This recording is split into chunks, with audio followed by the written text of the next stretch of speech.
ସମସ୍ତେ ଅଧିକ ଲୋକ ମିଶିକି ରହନ୍ତି। ଯେମିତିକି ଜେଜେ, ଜେଜେମା, ବଡ଼ବାପା, ବଡ଼ମା, ଭାଇ, ଦାଦା, ଖୁଡ଼ି, ବାପା, ମା, ଆଉ କିଏ ଭାଇ, ଭଉଣୀ, ଏସବୁକୁ ବଡ଼ ପରିବାର କହନ୍ତି, ଯୌଥ ପରିବାର କହନ୍ତି। ବୁଝିପାରିଲ? ଯୌଥ ପରିବାରରେ ସମସ୍ତେ ମିଶିକି ରହନ୍ତି। ତାପରେ ଆସିବ କିଏ? ଆମର ଛୋଟ ପରିବାର। ଛୋଟ ପରିବାର ଆଉ ବଡ଼ ପରିବାର। ଛୋଟ ପରିବାର କାହାକୁ କହନ୍ତି? ଯେଉଁ ପରିବାରରେ ବାପା ରହନ୍ତି, ମା ରହନ୍ତି,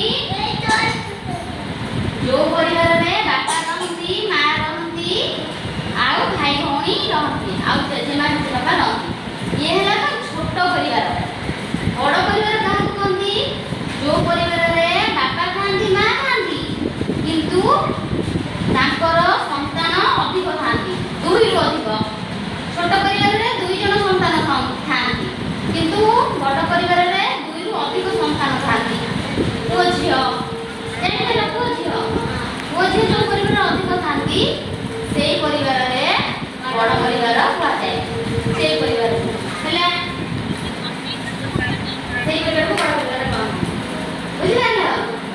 ଆଚ୍ଛା, ଛୋଟ ପରିବାର ରହିଲେ ସୁବିଧା କ'ଣ? ବଡ଼ ପରିବାର ରହିଲେ ଅସୁବିଧା କ'ଣ? ଛୋଟ ପରିବାରରେ ସମସ୍ତେ ମିଶିକି ରହନ୍ତି। ଆର୍ଥିକ ସମସ୍ୟା ଦେଖାଯାଏ ନାହିଁ। ଆର୍ଥିକ ସମସ୍ୟା କହିଲେ କ'ଣ ବୁଝ? ଟଙ୍କା ପଇସାରେ, ସେଟା ଆର୍ଥିକ। ଖାଇବା ପାଇଁ ପଇସା ନଥିବ, ବୁଝିପାରିଲ? ପିନ୍ଧିବା ପାଇଁ ପଇସା ନଥିବ, ସେଇଟା ହେଲା ଆର୍ଥିକ ସଙ୍କଟ। ଛୋଟ ପରିବାରରେ ଆର୍ଥିକ ସଙ୍କଟ ଦେଖାଯାଏ ନାହିଁ, କିନ୍ତୁ ବଡ଼ ପରିବାରରେ ଆର୍ଥିକ ସଙ୍କଟ ଦେଖାଯାଏ। ବୁଝିପାରିଲ? ଆଚ୍ଛା, ଛୋଟ ପରିବାରରେ ଆମେ ମିଳିମିଶିକି ରହୁ, କଳି ଝଗଡ଼ା ବେଶୀ ହୁଏ ନାହିଁ। କିନ୍ତୁ ବଡ଼ ପରିବାରରେ ସବୁବେଳେ ଭାଇ ଭଉଣୀ ମରାମରି ସବୁ ହନ୍ତି, ତାଙ୍କ ପାଠ ପଢ଼ା ପାଇଁକି ଖର୍ଚ୍ଚ ଦେଇ ହୁଏ ନାହିଁ। ବୁଝିପାରିଲ? ଛୋଟ ପରିବାର ବଡ଼ ପରିବାର ଭିତରେ ଫରକ ଜାଣିପାରିଲ? ତ ଛୋଟ ପରିବାର ସବୁଠୁ ଭଲ ପରିବାର। ବୁଝିପାରିଲ? ସମସ୍ତେ ବୁଝିଲ ପରିବାର ବିଷୟରେ? ସମସ୍ତେ ବାପା ମାଙ୍କୁ ସମ୍ମାନ ଦେବ।